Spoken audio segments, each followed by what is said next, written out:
Okay, let's try this. Okay. The following podcast is my conversation with Yvette Tan. Okay, so Yvette has finally returned in less than a year. So I am very proud na bumalik siya dito. Pinupuntahan niya ako dito. 'Di ba? The queen of Filipino horror stories. This is my second time, like I said. And this time around, we were able to talk more about writing and stories. Kasi nung una siyang pumunta dito sa nag-guest sa podcast, medyo naano ako na naaliw ako dun sa usapan about agriculture, which was also great. Check it out, my first episode with Yvette. But this time around, we talked a lot more about horror stories and other cultural things and writing, writing in general. Okay, so among other things, we also talked about yung the typhoon season kasi bumabagyo nung mga araw na yon when she came over for the recording. And of course, etong bagong libro niya. Actually, yun talaga I promised her to have her on again kung gusto niya. We talked about Insect Tag and Other Stories, her new book. And yun, she prefaced all of the chapters on this book. So, yun, merong mga teasers about the book. And we also talked about this this new term that I just learned from her, tropical realism. And it's a very interesting concept that you are bound to find out kung ano if you watch this episode. Okay? Maganda yon. And ano pa ba? Yun, mga mambabarang, yung mga occult traditions sa Pilipinas, um, and other ceremonies na attendan mismo ni Yvette. So, some stories about those. The Palanca Awards, and other award-giving bodies. And like I said, we were able to talk a lot more about writing, horror, and writing in general. Okay? Yung mga tipong yung mga nagiging problema, 'di ba? Mga priorities when you're writing, finding your writing voice, yung mga ganon. Okay? And many others. Yun pala, there will be part 2 nitong episode na to. Kasi after recording, parang bitin pa kami ni Yvette. So while waiting for her friend, nag record ulit kami. And then later on, her friend Joey joined us. And yun, we talked about AI. Di ba? AI. Doon napadpad yung usapan namin, and it is a very interesting conversation. I'm yet to decide kung isasama ko yun dito sa upload na to or I'm gonna upload it separately. But nonetheless, there's an AI conversation coming up. And yun. Eto, get Insect Hag and Other Stories. I suppose you can just check out Yvette Tan's social media and her website, yvettetan.com. Uh, Yun, and get it. Hindi ko nga lang napapirmahan. So, dadaling ko na lang to saan man ako magpunta para pag nakita ko si Yvette, nakahanda na siya para papirmahan ko. Okay, so yun. Without further ado, this is TPKP 182, Yvette Tan, Insect Hag, and Other Stories.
Welcome to the Powerful Comics Man Podcast. This is Gerald Dorado. Yun! As promised, dun sa last episode na ginawa namin, we have the returning, defending Yvette Tan. Hello. Back on the podcast.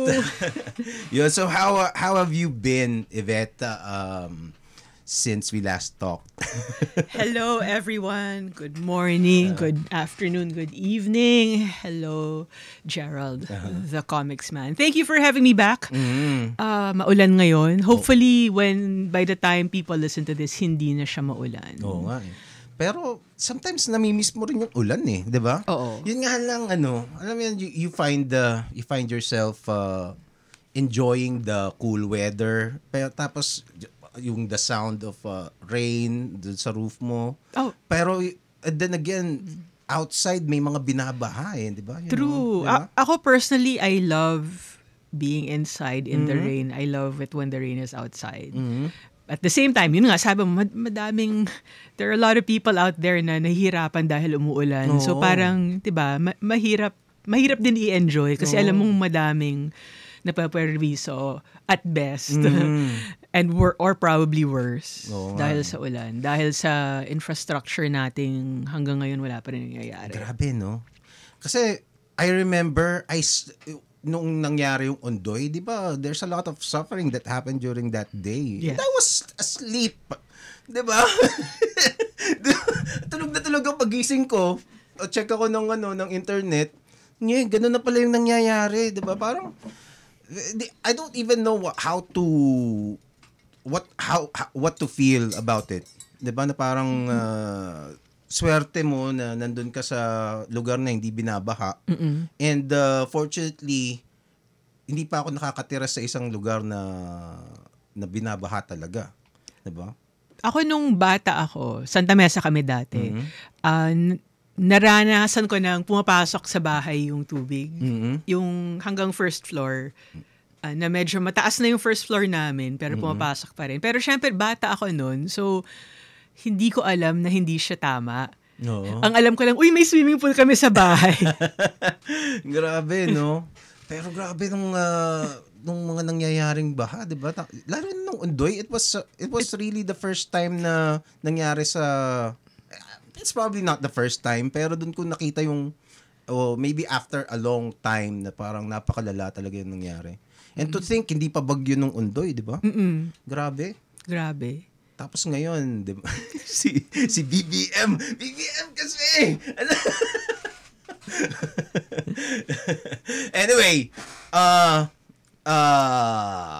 since our last conversation, you were saying that you have been working on a book and it was set to be released soon when you were last here. So and now you have released the book. Can you talk about Okay. it? Yes. So the book is called Insect Hag and Other Ayun. Stories. Insect Hag is English for mambabarang. Really? Yes. Wow, yun pala yun? Yes. Actually, gusto kong tanong, bakit insect hage? Yun pala yun. Oo nga, no? And then, hindi siya, okay, in my head, and whenever, if you look on my social media, I always play Mambobola ni Jasha Padilla. And this is because ever since bata ako, whenever naririnig ko yung Mambobola, Di ba? in my head, parang pwede siyang mambabarang. Ah. Barangan mo tigilan na. O, diba? Grabe. Grabe. Hindi ko alam kung pwede mong, baka kailangan mong i-censor for copyright purposes. Oo, hindi, okay lang yan. Ayun. Mambabarang. Oo nga, no? Diba? Dapat iparody mo na yun. Sino kayang pwedeng gumawa? Na ikaw na mismo. Ako na mismo. Kaya lang, pag kumanta ako, mas lalong uulan sa labas. And so, tell us more about the Okay, so it has 1, 2, 3, 4, 5 short stories and one novella. No, one novel? Okay. Novella. Novella. So, what's the difference? Maiksing novel. Okay. So, yun. One is called the first one is called First of the Gang, after the Morrissey song. And it's about this group of boys who, one of them, like, tatlo sila, magkabarkada sila, they live in the same neighborhood. One of them is a bit wealthier than the others in the sense na his mom owns a sari-sari store, and then he steals something from his mom's sari-sari store to share with his friends. And it's ayokong i-spoil eh. Okay, Pero okay. yun na yun. Yes, okay, Yun, that's where things start. And it's about a lot of the stories here have to do, as with all my stories, or most of my stories, a lot of them have to do with the realities of living in the Philippines. But with a supernatural twist, I guess.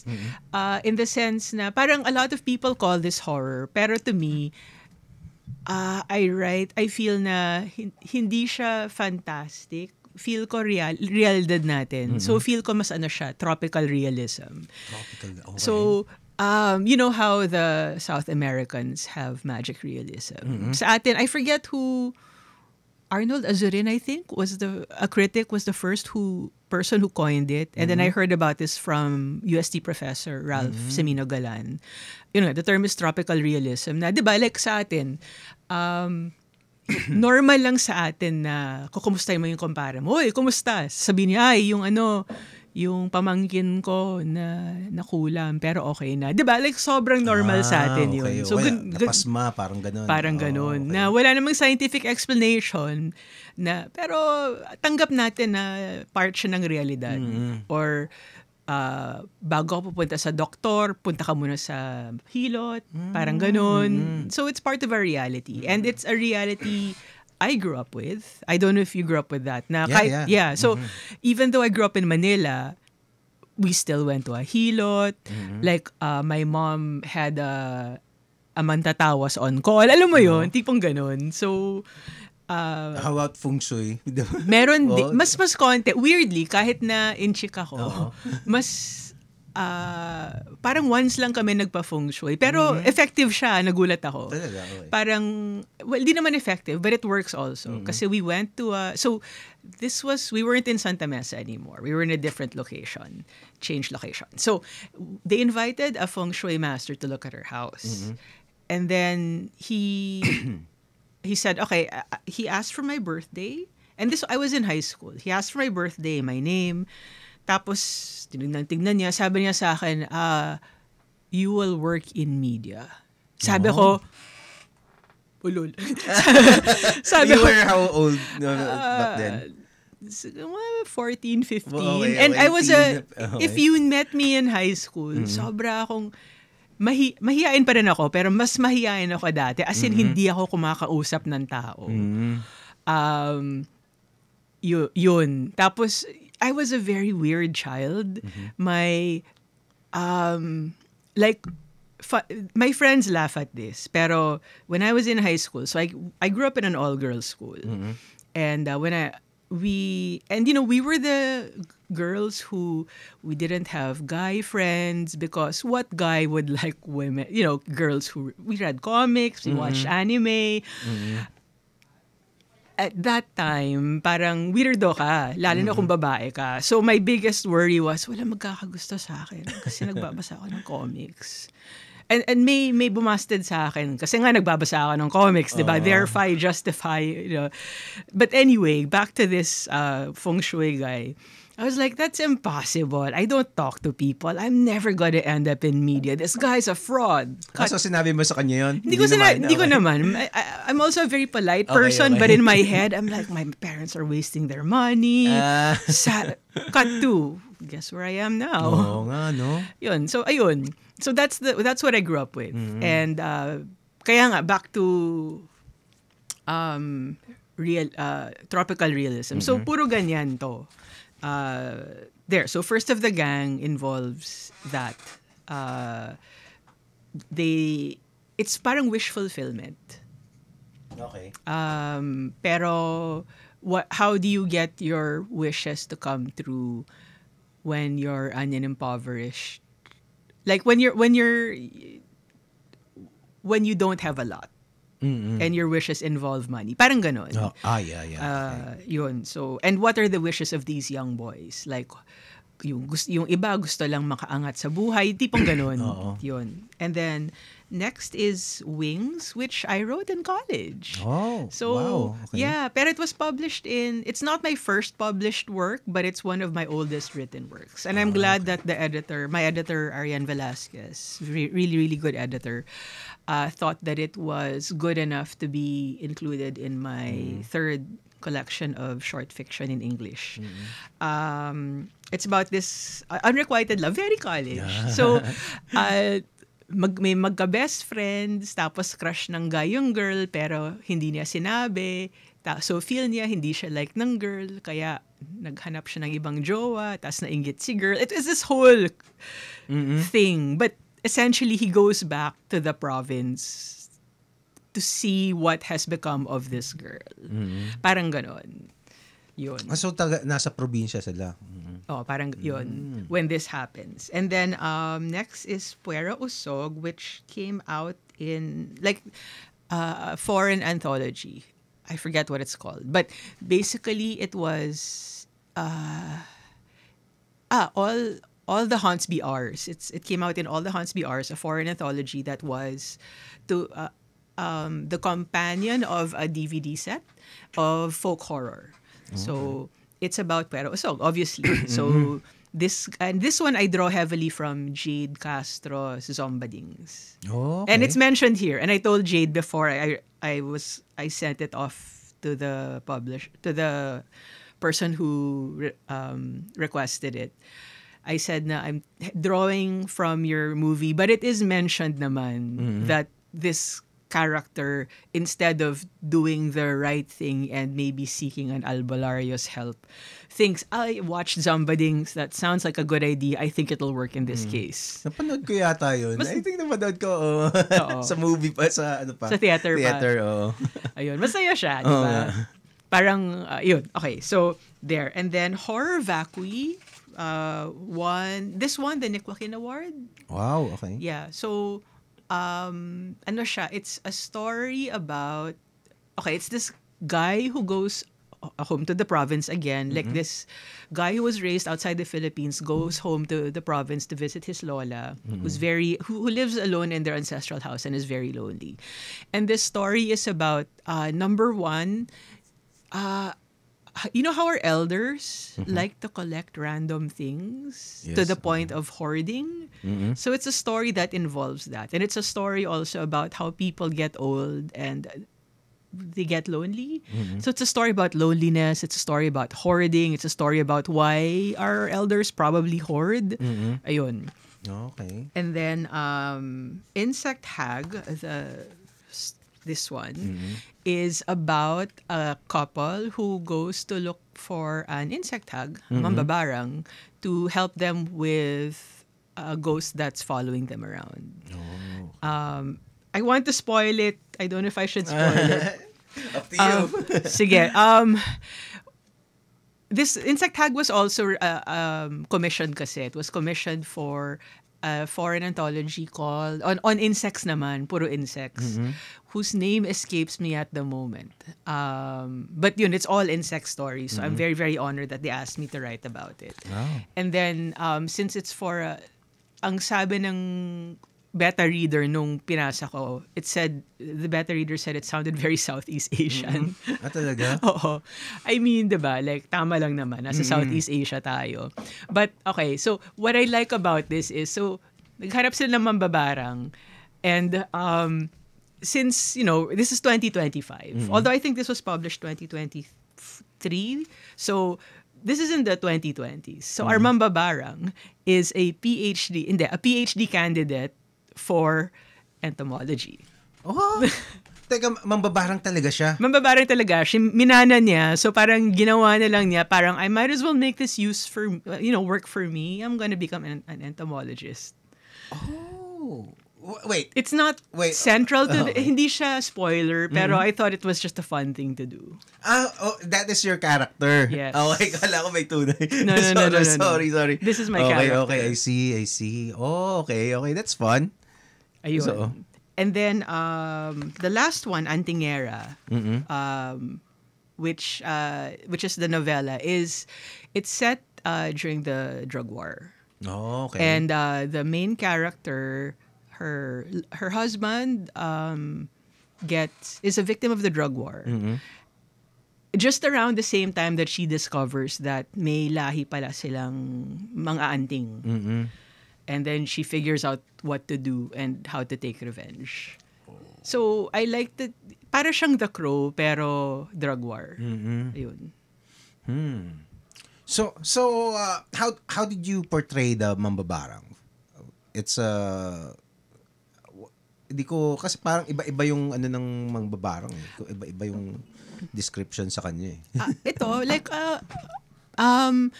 very, okay, so, siguro naman hindi spoiler hindi, medyo spoiler kasi if I tell you her name, pero hindi siya integral to the plot. Okay. So, I had to figure out, parang, okay, this mambabarang, if she's a young PhD candidate in the 2023, 2024, 2025, when was she born? So she was born about 30 years ago. Parang, what would her parents have been interested in their youth so that she can get her name? So her name, she's named after Jolene. Jolene. I love it. I love it so much. So, di ba, parang very, di ba, like, as Filipinos, our names can be very quirky based on what our parents are into. Tsaka, di ba, tayo yung unang nag-ship names before it became a thing in Hollywood. Di ba, yung parents name ng father and mother, pinagko-combine. Na ngayon, ginagawa na ng ibang, nauna tayo doon. So, it's those little points of Filipino culture that I like injecting for no reason at all other than, tayo yan eh. Oo. Ayun. So, siya, like, very scientific-minded siya, but at the same time, hindi niya ikinahihiya na may ganito siyang namana. Okay. It's interesting how, siguro, I don't know, kasi I also write, di ba? And the thing you described na parang, kasi you have to establish your characters di ba? Parang sino ba tong na to at bakit ganito siya, di ba? So, and then you thought about going back 30 years ago and ano bang trip nila back. That's how you named your character. And just naming the character, there's already a lot of potential for other backstories Yeah. Diba? That's what's I think that's one of the fun things, especially when you're starting to write a story, no? Diba? Yeah, and a lot of people, there's nothing wrong with this. I mean, diba, like the first instinct if you want an epic character is to think of an epic name. I don't know, like bad example, like what's Comet? Bulalakaw. Kanyari, Tala, Bulalakaw. Parang ganun. I go the opposite.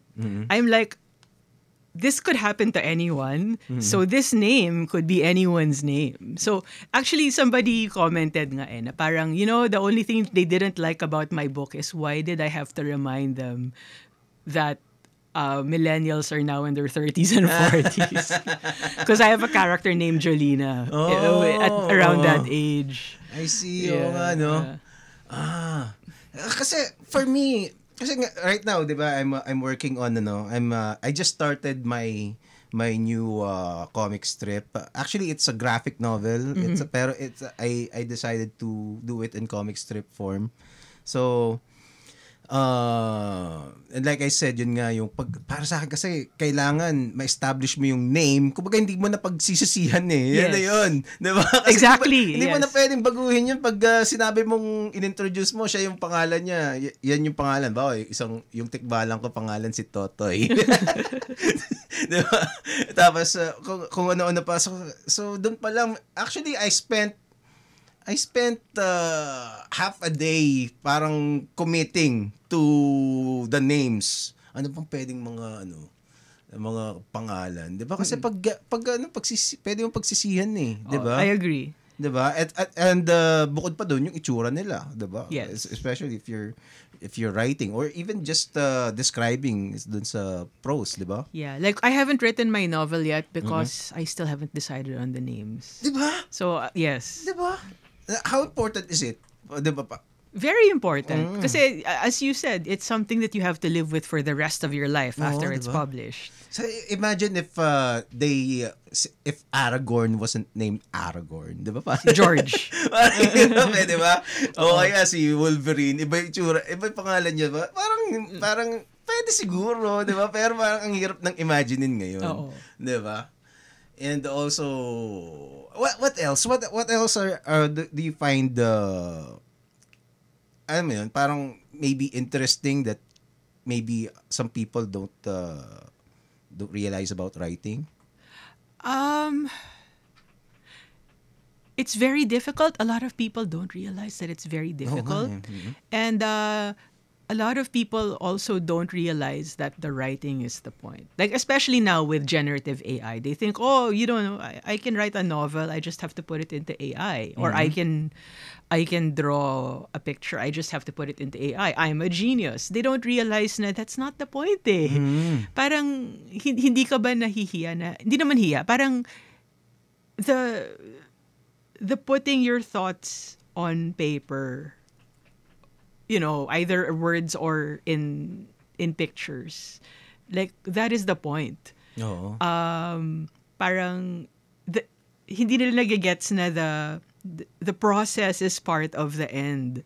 Like you derive satisfaction partly from the process, and the process is also partly what it's part of the journey, diba? It's not the journey, it's the destination. And it's also what makes us human. This pulling out of hair, not touching your manuscript and cleaning the house instead. It's parang we've commodified creativity so much that people think that the perfect end point is the goal. And it's something that I also fall into in the sense na minsan ayaw kong kunyari, like drawing, for example. I recently started going back to drawing. Oh, wow. Okay. Which was something I left in childhood. Ganun katagal. Oh, okay. And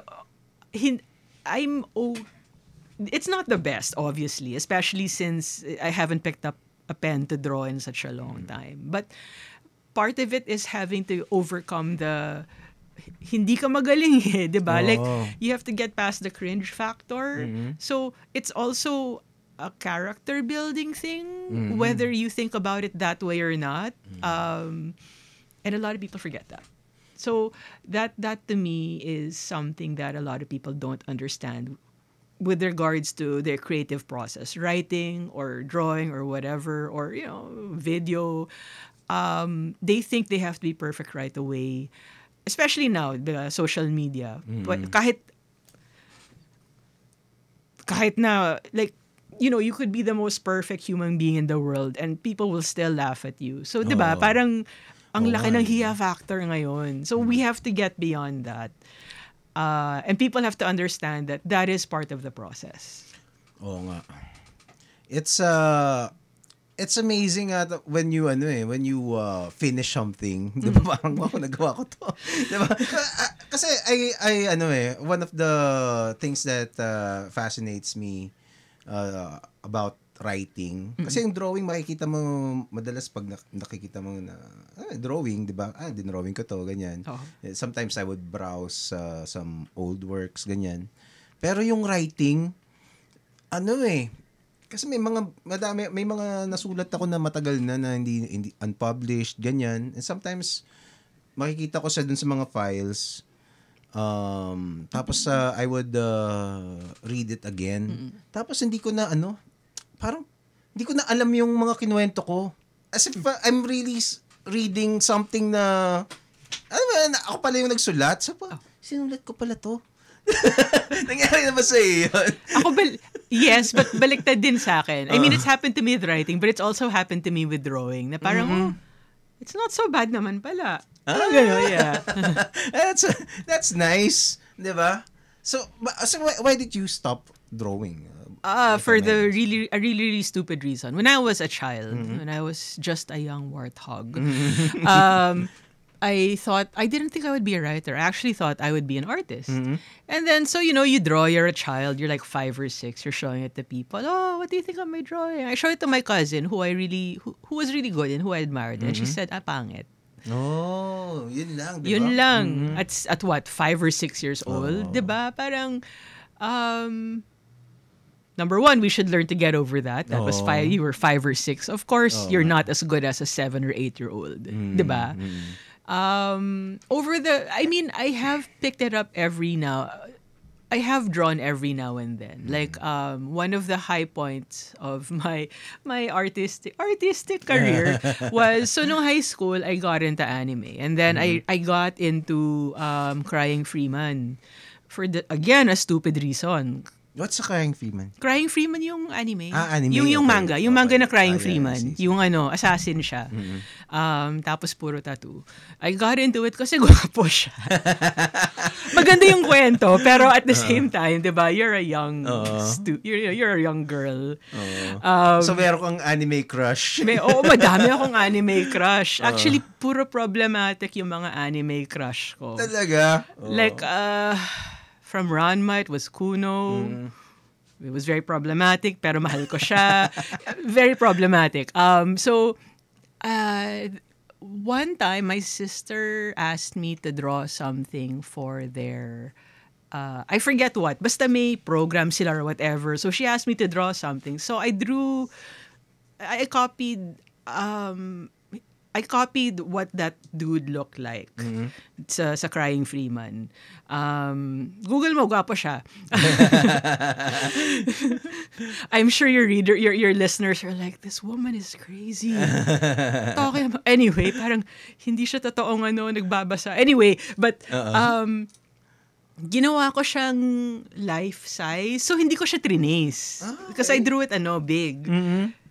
And then I told my sister, sige, balik mo, parang I drew this, but can I have it after your thing is done? Okay. Hindi niya nabigay sa akin kasi ninakaw siya. Talaga? So I'm like, yes, that's a compliment, 'di ba? Ninakaw yung drawing mo. Ninakaw yung drawing Ibig sabihin, ko. nagustuhan niya. Yes. So compliment siya. So yun yung high point ko na parang, okay, I'm not as bad as I thought I was. So, what did you use? Ink pencil or I don't remember, but this was high school, so malamang marker lang yun. Pencil, tas marker, tapos illustration board or cartolina, like nothing fancy. Yeah. Speaking of naalala ko lang, meron akong I was working on a game before, and we were designing characters, 'di ba? And then there's this one character na tawag dito na basta siya, mga mythological characters din yun eh. So parang aswang siya or something. Hindi ko maalala eh. Pero warrior na ano siya na siya yung astig na warrior, parang Aragorn type, Legolas type character, ganun. Tapos ang ginawa ko, pinapogi ko siya, 'di ba? Tapos astig ang tsura niya. Tapos hindi niya nagustuhan. Nung sabi ko, bakit ganyan? Parang masyado daw pogi. Kasi, kumbaga parang, ewan ko, sabi, Tapos ako naman, this was the time when, yung kasagsagan ng mga woke, na mga bago pa lang. Tapos yung mga, hindi ko pa alam na, malamang ultra woke yung yung client ko na yun. Tapos ang sagot ko, this should be the character where young girls would have a crush on. Tapos, diba, hindi ko pa, yun ang naisip ko, diba, you should have a character where young girls would have a crush on. Yes. Oh my God, kasi alam ko naman, kasi madami akong friends na ganun eh. Oo. May anime crush, ganyan, diba, dapat may ganun. Tapos siya, I don't need girls to have a crush on to my characters. Tapos hindi ko mag-gets, papa. Tapos hindi ko alam. Tapos that relationship crumbled eventually. Probably because one of those things na siguro. So, hindi ko alam. Kinancel nila ako. Grabe naman. As a young girl, I can say that having a good-looking character, former young girl pala, hindi na ako young, hindi na ako girl, pero as a former young girl, as a former 14-year-old high school student, having a good-looking character will help with that demographic. Yes, and even for boys, 'di ba, yung mga Sailor Moon, 'di ba? 'Di ba gusto rin ng mga boys? Actually, yun, oo, gusto rin ng diba? mga boys yun. Like in college, I had friends na guys, na straight, nangungalekta ng Sailor Moon cards. Because, I mean, aside from, thinking that they're cute, they were also really invested in the story. Yeah. Yeah. And same, like, I didn't follow this story just because the guy was cute. Plus na yun, I really was invested in the story also. Ako gusto ko yung hindi man ako sobrang crush, pero some characters like yung si Kaoru dun sa Samurai X, 'di ba? Yung partner ni Kenshin doon, 'di ba? So this is a nice girl, 'di ba? Parang adorable siya ganyan. Tapos tawag doon. Yung basta nag-espada siya gano'n. 'Di ba parang makaka-relate ka naman dun eh. It was a different world during that time, 'di ba? And then I don't know. It's just interesting. Meron ako sasabihin kanina eh, nalimutan ko. About but anyway, I think yung aesthetic din talaga. And even now, meron akong tawag dito, ilan yung kaklase ko na talagang head over heels kay Rukawa, 'di ba, sa Slam Dunk. Okay. crush niya 'yon. Tapos siguro yung sa One Piece din, yung si Zoro, madaming may crush dun eh. Anyway. So, how about more things about writing? How is kasi 'di ba, parang you were pegged as the queen of Philippine horror, right?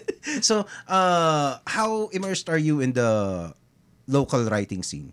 Not very. Really? Yes. I was thinking parang you were No. really? I keep to myself most of the time. Yes, I'm a very shy person. Shy ako.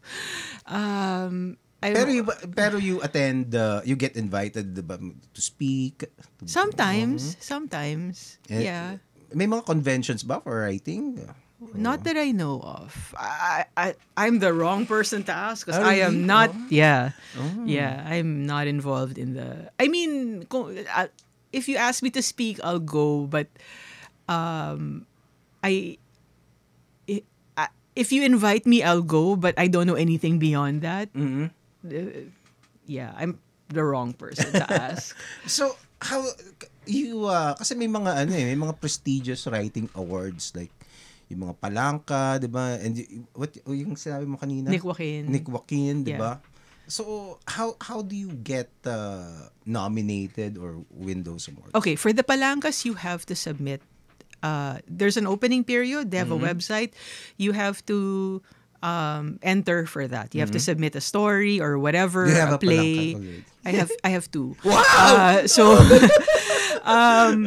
yun, and you have to submit a work for that within the opening period. You have to look at the website for when it opens and closes, and then just submit during that period. For the Nick Joaquin naman, you have to have been published at it in the Philippine Graphic Reader. Automatically, Philippine Graphic. What is that? Is that a magazine? it's a magazine. Okay. It's the literary companion to the Philippine Graphic Magazine, so the Philippine Graphic Reader. And then it's all like short stories, poems. It's edited by Miss Mara Lanot. Mara Lanot, one of our most prestigious writers. So, yun. You have to be, if you get published there, you're automatically parang that's their, that's where they pick the winner from whoever's published within that year. So how often do they publish? Monthly. Monthly? Yeah, just send them. I mean, you just send them your story, and then if they're gonna publish it, they'll let you know. What kind of Monthly stories ba or do they? weekly? I don't remember. Weekly? Wow, edi ang dami nilang Hindi, monthly pala. Monthly siya. Wow. How many stories kaya sa isang I don't issue? know. More than one, definitely. Also poetry. They also do poetry, and I think they do all sorts. I mean, yeah. So you don't have to. They do all sorts. So What kind of literary works do they publish? Short stories? How about articles or essays? Ganun. I am not sure. Parang sa Philippine Graphic na yata yun, kung ganon. I see. But like we don't have to stick to award winning. But if you want, for example, to just get published, you can submit the Philippine genre stories. If you write genre fiction. Although I think full na sila for the year, but there's that. If it's local, tapos you want to write spec fic or whatever genre fiction, there's that also. There are other, naman. And if you write in different Filipino languages, there are other publications for that. If you write in Filipino or Tagalog, there's Liwayway. If you write in Bisaya, there's Bisaya. So on and so forth. There are different avenues naman. I'm interested about the Palangka Awards. Okay. Can you tell us when did you win it? How? A long time ago. Kasi to me, it's like, parang wow. Actually, parang I used to dream about winning a Palangka Award before. Then you should submit. Diba? No. So, can you tell us more info about it? I can't because I won in 2003 and two stories both in 2003, so sabay sila. And I hear it's changed now because I haven't applied, I haven't sent in a story for it. So I don't know what it's like now, but from now I hear everything is online. Dati kasi pilahan yun sa labas ng Palangka office. You have to give them your manuscript. Talaga? Kasi hindi pa ganun kaano yung internet eh. So, and now you don't even have to be in the Philippines to be able to apply. Kasi nga email na lang. You don't have to. How was the experience? It was okay. That was great because I won two categories in the same year. So that was children's fiction. It's in my first book, which I don't have. This is my first book, Waking the Dead, has both of the stories that won. I was supposed to bring a copy, but I got the wrong book. So I won for children's fiction and future fiction. So when you win kasi, you get to bring one guest. So I managed to bring both my parents because they were, kasi 2 stories, so one guest each. Oo. So in a single year you won 2? Wow. Yes. So, and malaking, I mean, may konting side story pa yon. I'll tell you off air na lang. But Okay. anyway, so I brought my mom and my dad. And before this, my parents were worried na parang, like, this child is useless. She wants to be a writer. How is she going to earn money? Parang, di ba, the usual concerns of a parent, especially a Chinoy parent in the early 2000s. Like, paano bubuhay anak ko? Wala, she doesn't know how to do anything. Wala siyang life skills. Okay. And so I bring them to the Palangka. And then my dad later on tells me na he was it gave him peace. He was like, oh, so this is what it's like to be a writer. Okay, I think my daughter will be fine. Talaga? And then he died the next year. Oh. So I'm glad that I got to bring him to the Palangkas. I'm glad that he got to see na, like, hindi ka, like, okay maging writer. And then I'd like to think that he passed away na medyo with one less thing to worry about when it comes to his and you were children. able to hear an affirmation from him. Yes, and I was able to hear an affirmation from him that that's when he realized na I'll be okay. Well, I don't know what to say about that, but it's I'm happy for you that kasi a lot of people kumbaga, unfortunately their parents pass away and never got to hear them say na parang at least proud ako for you, 'di ba? Parang ganun. Anyway, so pero ngayon yung Palangka parang wala na akong nababalitaan eh. Meron pa rin every year yan. Every year yan. You just I think the passing period okay. just ended. Bantayan mo lang talaga yung website nila kasi everything is there. It's a bit mabusisi. May mga rules for margining, rules for just follow all the mabusisi rules and then to get it to send in your entry. So you sent short stories. Yes. I was helped. I had help. I didn't do this alone.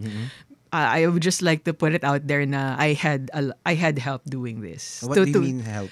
I'll tell you off air. Okay. But it was I had help for the not the writing of the story, but for the physical drafting of the margins and the passing of the So I couldn't have done this without other people doing telling me how to, because I'm sure with me, I would just like to, I'm saying this because I want to give proper credit where credit is due. Yes. So, right now, may mga, so, what do you feel about the awards in writing right now? In your, diba, as a writer right now? I would like to say, hindi, parang it's hard to comment kasi I've won those awards. So, but at the same time, okay, you don't need them but they help. I think that's the best way to put it. Kasi hindi mo kailangan ng Palangka para masabihan kang writer. Oo. But it helps. Oo nga eh, no? Diba? May prestige din talaga eh, diba? When you say na winner ka noon. Kasi sometimes may mga makikita ka parang 16 na yung Palangka nila, diba? Yeah. Diba? Or more. Ano kaya yung record ng Palangka Awards? I don't know. Grabe, no? Baka merong mga 30 na yung Palangka nila every year na nanalo. I'm sure no? meron. I'm Diba? sure meron. Grabe, no? But, ito, yung isang, but isn't I'm sure there are people who find these kinds of things parang may pagka-elitista, mga ganun. And they would be correct. Oh, diba? So Yes. what would you what can you say about that? They, I have no comment because parang if you think that way, then I respect that. As I said, hindi mo naman kailangan ng award para maging writer. It helps. I'm not going to deny that either. Talagang nakakatulong siya in certain circumstances. Pero hindi siya kailangan. Like, no one's gonna say, hindi ka writer, wala kang palangka. That's not true. Ano? And if somebody says that, punch them in the face. Don't do that. Don't do that. It says more about them than it does about you. Yeah. So, yeah, yun. Yeah, and also there are lots of there are different kinds of writers. There are diba? different kinds of writers. And hindi siya, it can help in some spaces, but not all spaces. Like, for example, when I won, it was the first time anyone in the community I grew up with heard about it. So, I had to explain pa what it was and why it's a big deal. Diba parang that sounds so downheartening. Parang you're supposed to feel great that you won this national award. But because you grew up in a world where things like that don't matter, you're like, okay, sige. Diba? Parang that's an immediate humbling. Well, oo nga, no? Oo nga, no? Pero it's, I think it's still impressive when kumbaga para sa akin when di ba yung reaction ko when I found out. Kasi as artists parang I don't know what to feel about kasi sometimes medyo jaded ako sa sa mga award giving bodies kasi sometimes merong right now like katulad sa let's say sa Hollywood they just they give themselves awards, di ba? Sila lang yun eh. Di ba? Parang, tayo, magbigay tayo ng award, bigyan kitang award, na parang ganun. So, but for what it's worth, I think having an Oscar is still something. Diba? I agree. Like, people may complain about it with validly all diba? these awards na politiko lang yan, and then whoever wins might not always be worthy, but baka close siya sa judge, whatever. Diba? But at the end of the day, if you get it feels really nice. Oo nga diba? There's something about it na yung validation and also it's as a young artist, parang it's something that parang, papangarapin mo talaga di ba? Yes. Siguro dapat ibalik ko na yung pangarap ko, magkawa lang ka. Lang yan, just keep entering every year. Pero siya, how about you as a writer? Do you always write? How often do you write and what? Kasi like let's say one artist I know is si Harvey Tolibao. Every time na makikita kayo nagdo-drawing yun eh. Diba? But then again, sketching is different from writing. So, how often do you write? Not often enough. So I have 4 books in 20 plus years. That's not a lot. I'm a very slow writer. And this is because, you gotta make a living. Nasa Pilipinas tayo, kailangan natin kumayod. It's a fact of life. So not as much as I want to. How about let's say I don't do you consider posting on Facebook writing practice? If that's the kind of writing you want to aspire to, sure. I would consider what you do with your graphic novel, where you're posting bits of it in comic strip form online as a writing practice, because that's what you're working to. It's a bit of what you're working towards. Yeah. So for me, I could be wrong. This is my opinion. Unless it's the kind of writing you're working towards, maybe not. Maybe it's just journaling. Yun. So like for example in my blog, I have a blog. It's the kind of writing that I put. Hindi siya fiction. It's all mostly non-fiction, but it's this.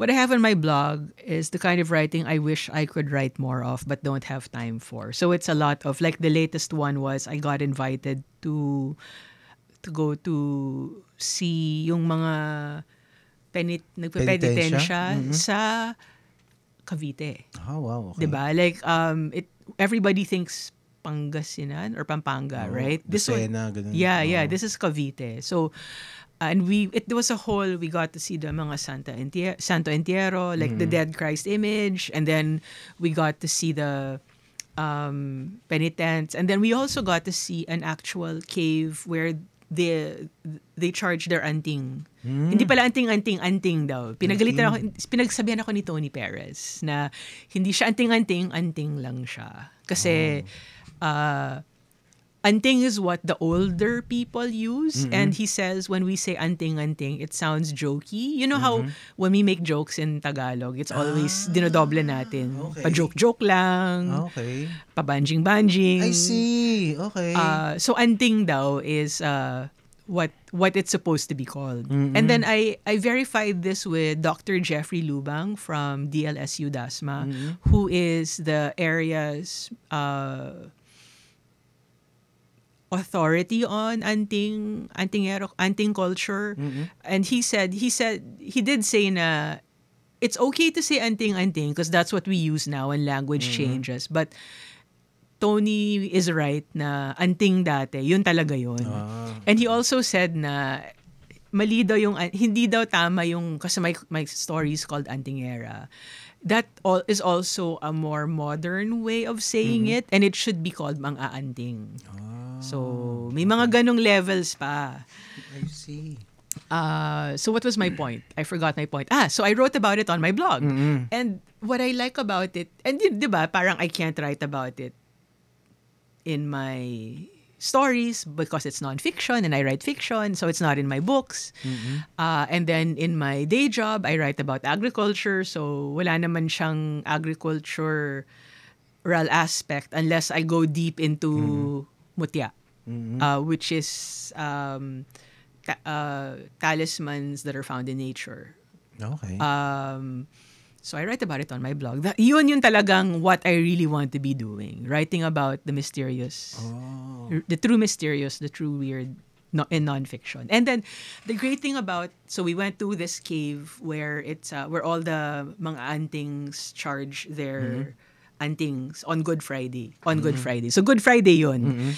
And diba, tayo as Filipinos who are not anting, like mga antings or antingeros or antingeras. And it's usually male, so mga, which is what makes my book different also. Because most mga antings are male. Really? Oo. It's usually a male thing. Okay. So, what makes, diba, ikaw, like, what's your image of a cave where mga antings charge their antings on Good Friday? Ano yung image na nakikita mo? Maybe medyo hindi siya ganun kalalim na cave. Ganun. Yun ang naiisip ko. Parang tunnel lang siya na tapos may grotto, ganun. Okay. Oh yeah, you're actually correct. So Okay. medyo maliit lang siya na cave na may grotto. But is it bright? Is it dark? What kind of people are there? I think merong sunlight can still reach it. At least some parts, parang ganun. Okay. It's dark, syempre, cave eh. Pero feeling ko ngayon, yung iba nilalagyan ng mga ng mga bumbilya eh. Okay. So Okay. so what we saw was, kasi like for me at least, parang my first thought would be, it's very dark and mysterious. It's hard to get to. Parang only it's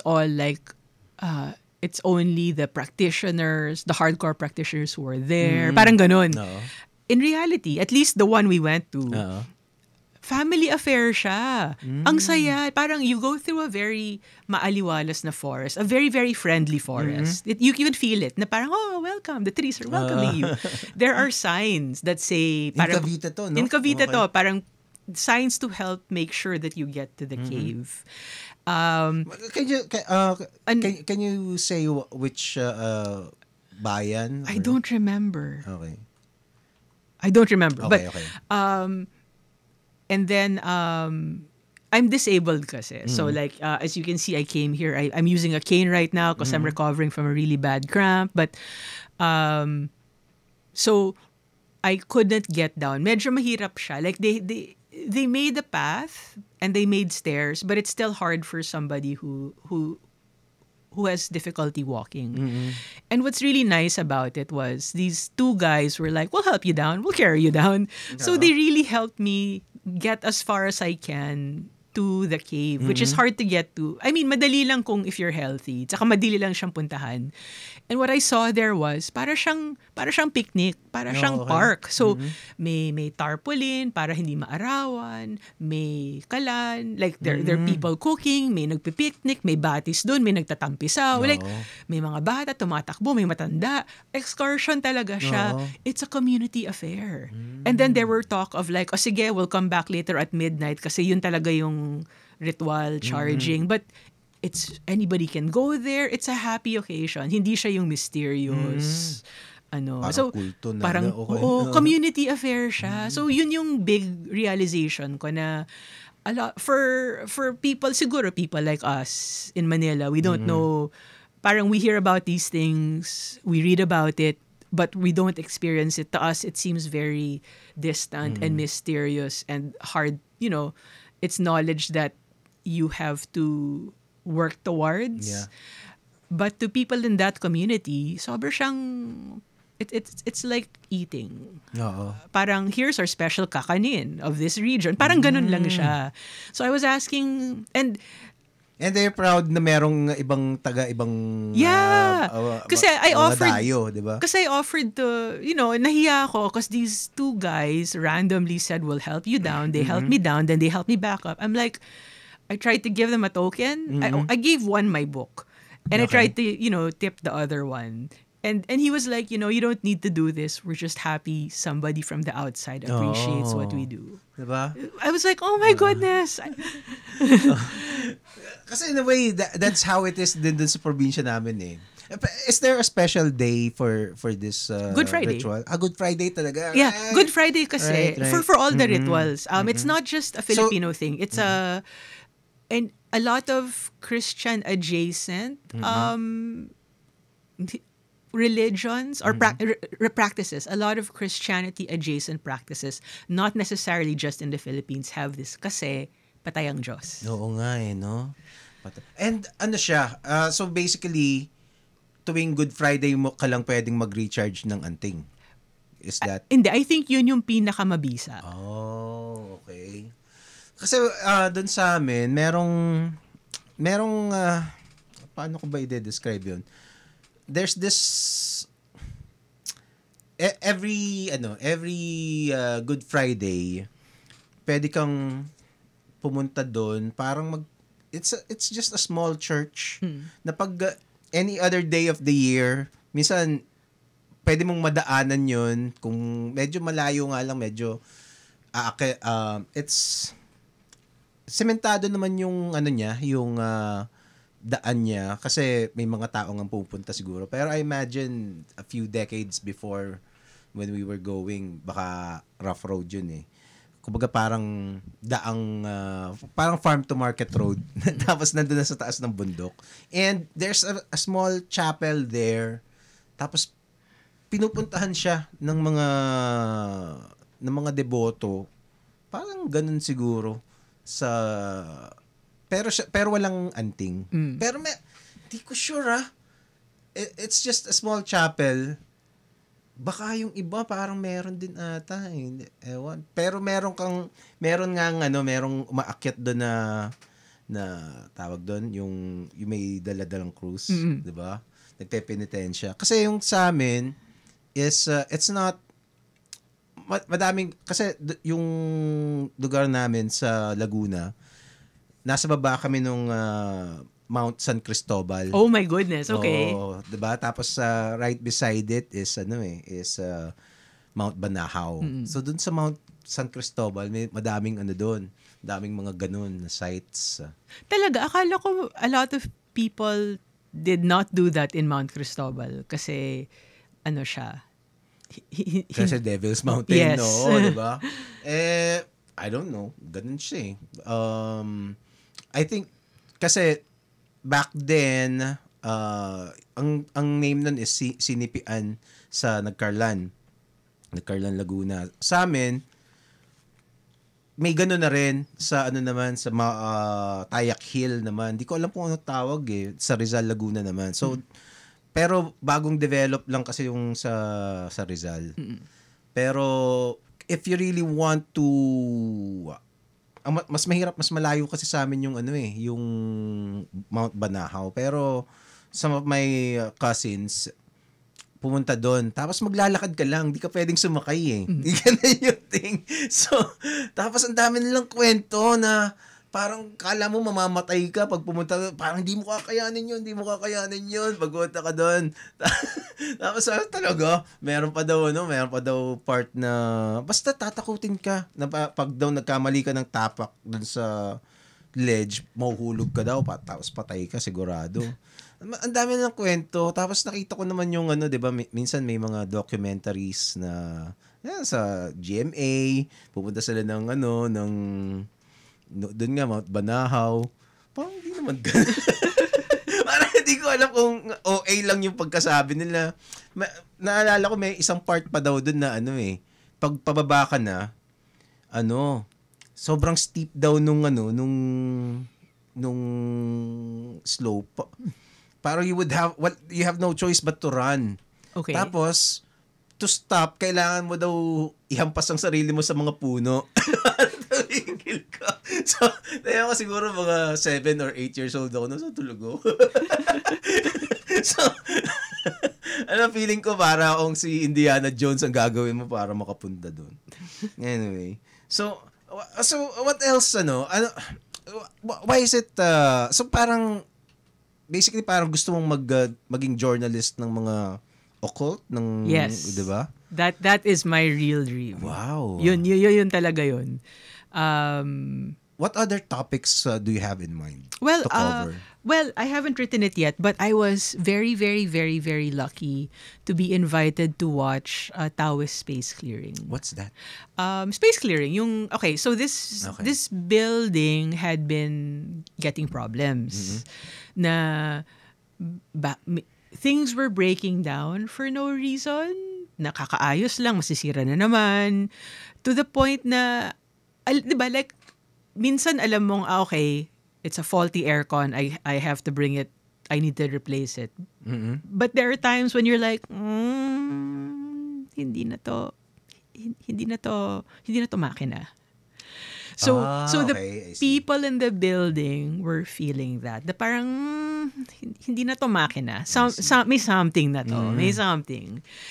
And then there were also getting reports of people seeing ghosts, mga ganon. So they called my friend. So I don't know if we talked about this. I recently was introduced to a Taoist master.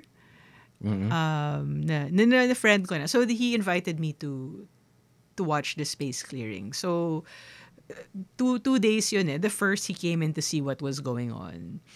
And then he realized na, okay, number one, what I like about him is he's very he's very, parang he said na parang, well, if people see ghosts, it's not the ghost's fault, it's the people's fault. Oh, Kasi parang hindi naman sinasadya ng multo na magpakita. Parang it just so happened na baka bukas yung third eye ng tao na to. Like, not in all instances, but in this specific instance na parang hindi nila sinasadya, nagkataon lang na nagkano. So parang they don't mean the people here any harm. If you see them, it's a you thing, not a them thing. Hindi niya sinasadya. And then second, they realize na may specific room, may two specific rooms doon. I can't say the name of the place, obviously. Okay. But there were two specific rooms na punong-punong-punong-puno ng spirits. Like from different eras. So parang may naka-Spanish parang Spanish attire pa. Like all throughout. May mga Japanese soldiers. Like ang dami-dami. Parang convention. Parang convention. Philippine History Convention, no? Yes. Parang nag-cosplay lahat Oo. ng But that would be fun. I'd be interested to see that, no? And then parang so he said, okay, so this is what we'll do. We'll clear these two rooms. Chinek na yung buong building and these two rooms are where they're concentrated on. So when we did that, I managed to watch it. And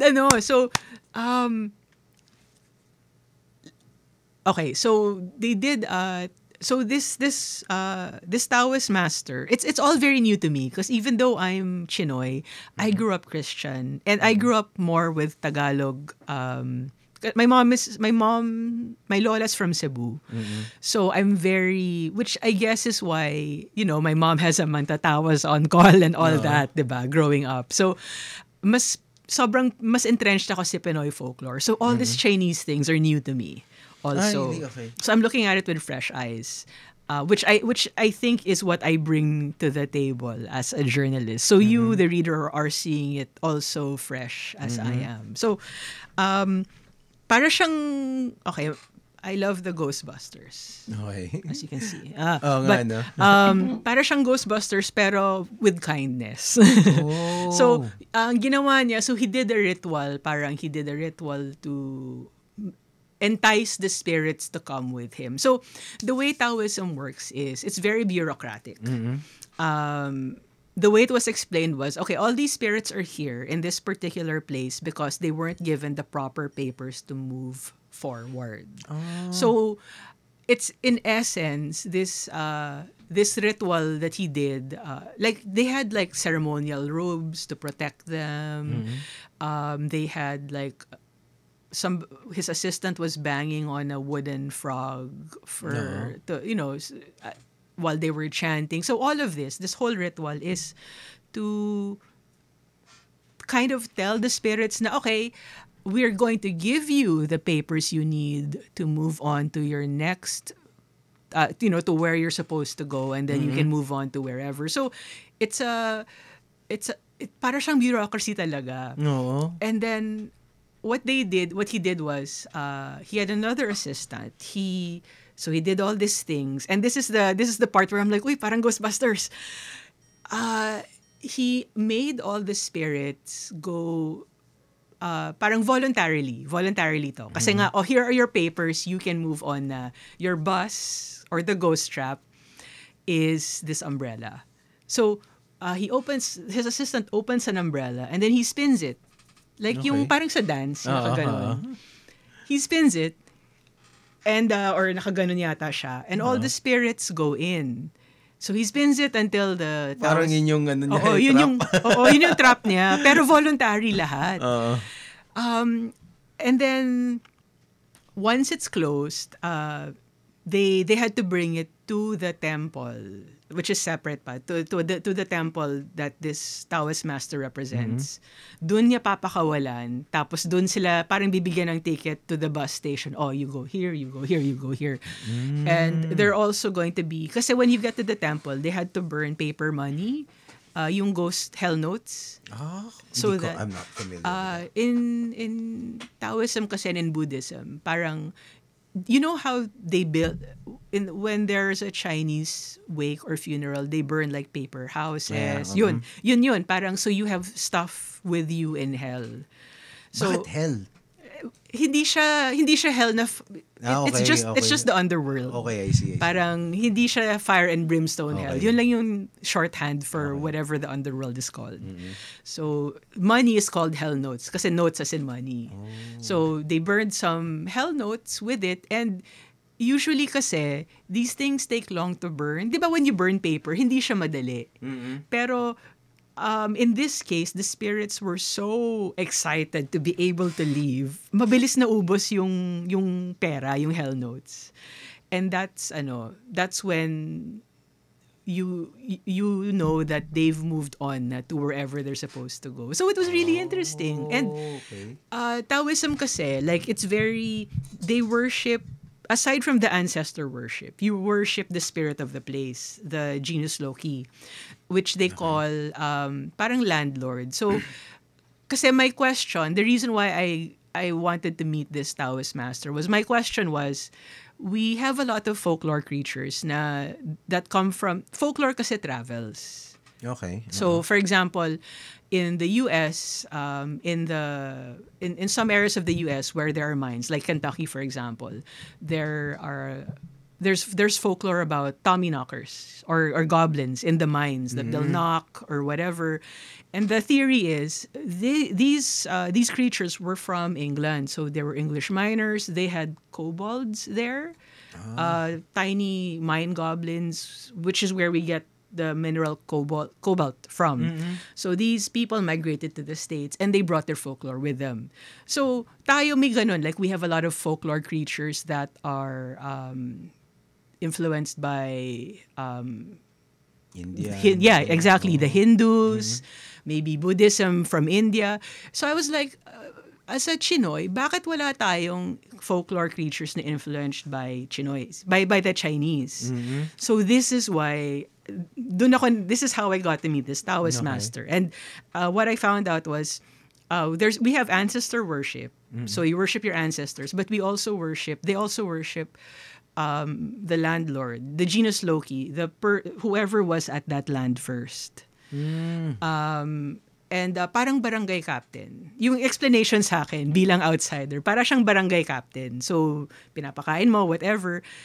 When this whole thing was happening, it wasn't just the barangay captain of that building who brought souls who wanted to move on. Parang barangay captains of other barangays outside that building were like, uy, may bus, paalis, halika, let's all go. Okay. So parang, it was naging mass cleansing siya. So, I was, stuff like that. That's the kind of stuff I want to write about. Which is why this is my fiction.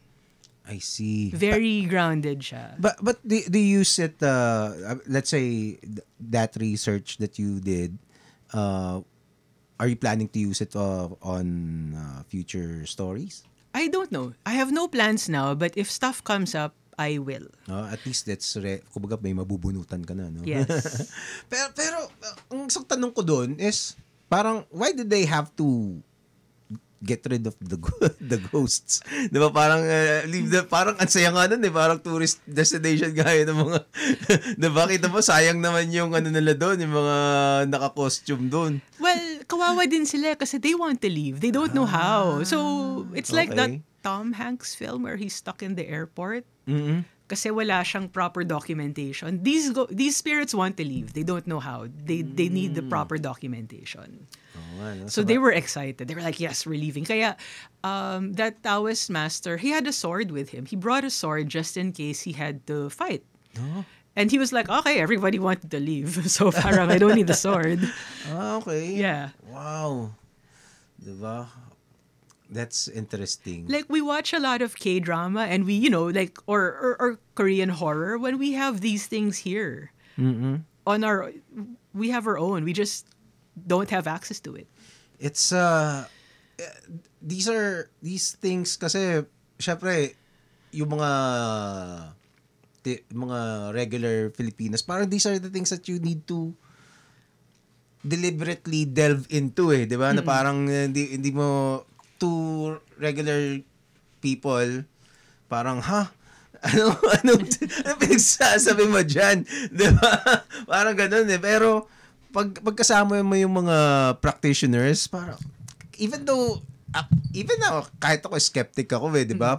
Pero, just the stories alone is enough to entrance you diba? Yes. I mean, I'm a skeptic also. Like, if a lot of people will come to me because honestly, it's easier to just say kinukulam ka versus you need to see a psychiatrist. Oo nga. So 95% of the time, I will be like, just go to therapy. Or there's a physical explanation for it. Oo. And I feel that that's important. I feel na you have to make sure that there is no physical explanation before you move on to the supernatural, because that then you can prove that the supernatural exists.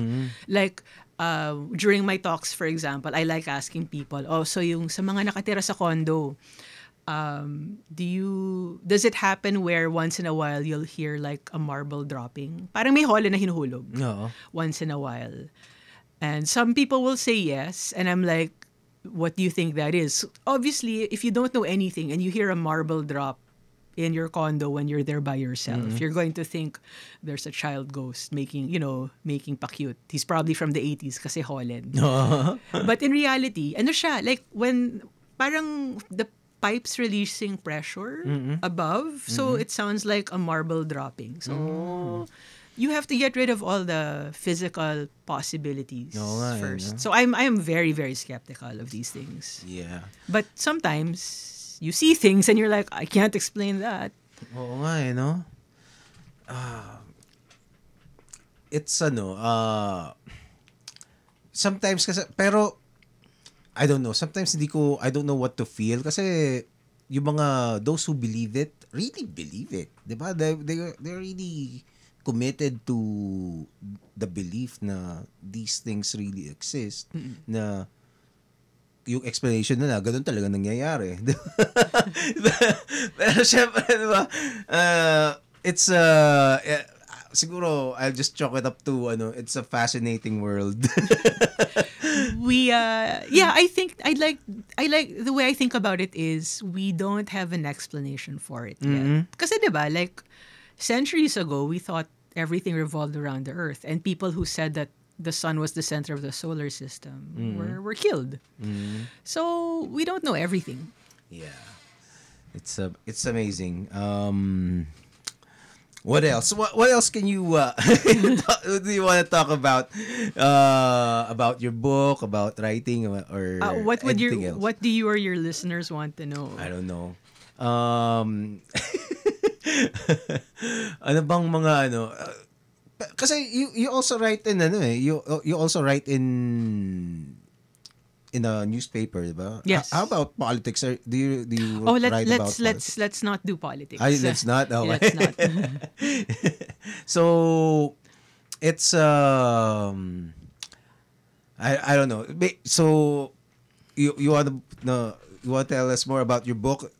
Where can we get them? Okay, you can get them in select national bookstore branches, select Power Books branches, online at NBS National Bookstore website, online at the Anvil website, and both National Bookstores and Anvil's Shoppies and Lazada links. Nice. So, are you? What are your future plans? That's on the horizon. See my face. I'm supposed to be writing my novel, but I'm really, really exhausted. So I think I will finish it at some point. And I did mention that the big reason I can't write it is I can't find the names for the characters. Yeah. Oh. Pangilang palit ko na ng pangalan, wala pa rin ako. If it doesn't feel right, it doesn't feel right, eh, no? If it doesn't feel right, you can't move on. Tsaka parang I don't know if you parang if you cannot find the voice with which you want to write with, you can't move forward. Nakailang start na ako pero I just can't find the voice. So, and I tell my students na the first draft, it's only the only thing it has to do is exist. And I'm finding it hard for myself to even do that because if your voice isn't right for the novel, for me at least, other people have gotten around this. Parang, if I find the voice in the middle, for example, so ulitin ko yung buong first half, parang ganun. So, it's taking a while. But I believe that I will get there eventually. As soon as I fix my exhaustion issue. Wow. Well, I'm sure you're gonna get there. Siguro, ito, yung last question ko, since you're already here, I'm gonna take this opportunity and ask do you have any, if you can share some writing tips for me for my comic strip? Kasi it's a parang Philippine myth based din, di ba? Although it's comedy, may, mga ganun. Alam mo ba, sobrang dream ko magsulat ng comedy. Talaga? Mahirap siya, di ba? Ang Yes, hirap mahirap. niya. Ang hirap niya. Like, and I appreciate how a lot of Jordan Peele, for example, his roots are comedy, but he does such great horror. Like, it's like two sides of the same coin. Parang isang talon horror na or isang talon comedy na. It's such a fine line. And it's something that I hope I can do in the future. Like, gusto ko talaga mag-comedy. Yun talaga yung first love ko, comedy. But have you tried writing comedy? Well, some of my stories are dark comedy. Parang, Okay. they're like, I think readers are like, am I supposed to laugh? Parang ganun yung ano. Parang, what am I reading? So, yeah. Well, that's I don't know what to call it. Parang yung emotion na parang uncertain, 'di ba? Ano bang tatawag mo doon, 'di ba? Parang goal yun eh, 'di ba? Parang writing goal mo na 'di ba? O kaya parang kailangan mainis ka, 'di ba? Pero actually parang mahirap yun, 'di ba? Paano ka maiinis, 'di ba? And if siguro madali yung mainis. Kasi meron akong na kinukwento ng nanay ko dati.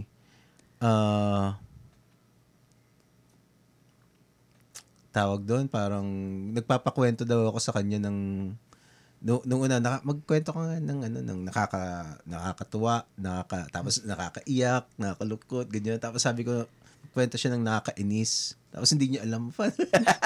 Nakakainis. Hindi ko naman, pero parang ngayon siguro banatan mo lang ng politics, may inis na. Anyway, I suppose that's it. Thanks again, Yvette. Yun, I'm gonna be looking forward to your novel. Thank you. I am also going to be looking forward to my novel. Sana matapos na. Yun. So, yun muna. Paalam. Thank you, everyone. Thank you, Gerald. Thank you.